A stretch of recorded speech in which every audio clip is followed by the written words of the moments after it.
Okay, guys, this may be a little bit of a long talk, so you may want to sit back, relax, get something to drink, get a snack. I don't know, but about that, also about that. If you are not into MLP or not interested in hearing about me talk about MLP, get out of here. You're not going to enjoy this, and you're probably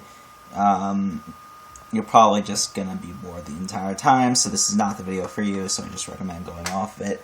However, if you don't like MLP and want to understand why certain people like it, maybe, or you're just interested in maybe wanting to start it yourself, stay around. There's not going to be any spoilers.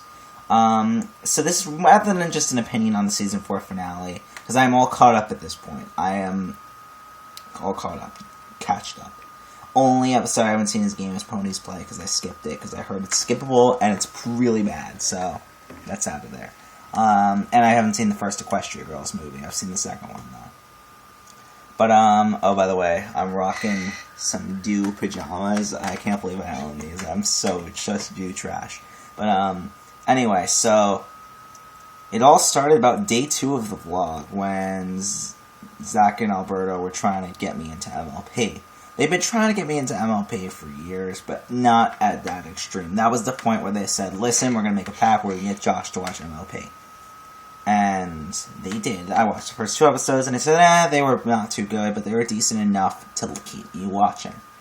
And I watched, and I continued to watch, and eventually I finished Season 1, eventually I finished Season 2, eventually I finished Season 3, now I finished Season 4. I am Brony trash. Sorry about that. I am Brony trash through and through. You know, when at a time when you never think you'd like something, and you're always so stubborn about it, and you're just like, I will not like this, therefore I will not get into it, I won't give it a chance. Give those things a chance. And I've learned my lesson from this. Because not only is MLP one of my favorite shows of all time, the fandom, well, the good side of the fandom, you know there's a dark side of every fandom. This one has a very prominent dark side. Stay away from the dark side. The good side of this fandom, in my opinion, is definitely one of the greatest fandoms. And I have a confession. I would have quit the show at around the later half of Season 3. I was considering quitting the show. Till I knew about this YouTuber beforehand, but I feel like it really said, hey, I'm gonna sit down and really take into consideration this YouTuber about when I was towards the end of Season 3. This YouTuber was Brony. I'll put a link to his channel. He no longer does pony videos, but he does great anime videos. So if you're an anime fan, definitely check out his channel. Or go back and watch his old pony videos if you're a pony fan. Brony revitalized my interest in MLP. I was going to quit the show. And I don't think I told Alberto or Zach about this yet. I was going to quit the show. I was going to stop watching it towards the end of Season 3. And if it weren't for Brony, I wouldn't be sitting here talking to you guys right now. He inspired me not only to continue MLP, but inspired me as a person. I just resonated with his commentary, his videos, his personality, his life. It really stuck with me and really helped me put things into perspective, I guess, in general. And I feel like that's a little bit of a metaphor for the entire Brony fandom, how it's really put things in perspective for me. That life shouldn't be about simply just pleasing others or just living to be what society deems as successful. If you're happy and you're truly happy inside, you're successful. And I think that's one of the main lessons with the fandom and the show has taught me. If you're happy, you are successful. You have a good life if you are happy. It doesn't matter if it fits with society's standards. If you're still living with your parents and you're watching anime and MLP all day, but you're really enjoying life, that's just as valid. And I think Brony taught me that profoundly. And then I will put a link to his channel below. I urge you all to subscribe to him. His videos are 10 times better than mine. So if you're watching this shit, go watch his amazing content. And Brony, I doubt you'll ever be watching this, but if you are, thank you. I mean, you kind of really helped me out here. It has been a very hard time for me this semester. I wouldn't say it's the hardest time I've ever experienced. I've gone through a lot of major depressions, but this is not a major depression at all.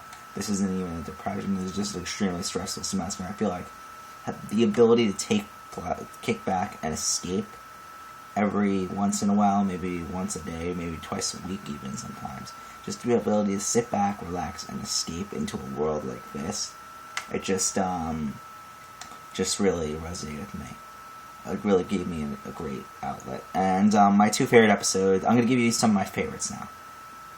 Favorite main 6. It started off as Fluttershy, but I really come to learn as the series progressed that all of the members of the main 6 are equally as valid to me, and equally as deserving of praise and love. So therefore, I equally like all 6 members of the main 6. Favorite in Pony in general, though, is definitely Princess Luna. Just her fandom lore, her character presence in the show. She's just so interesting, and every time she's on screen, she captivates every scene that she does. Her fan fiction, her music, just fandom lore in general is phenomenal. She's, in my opinion, one of the greatest characters that has truly evolved outside of the source material, if you understand what I'm saying. Favorite episode. I'm going to talk about 2 in particular because I have a top 2. And I feel like if I don't mention... I do like one better than the other, but I feel like if I don't mention both, I won't be talking about it accurately.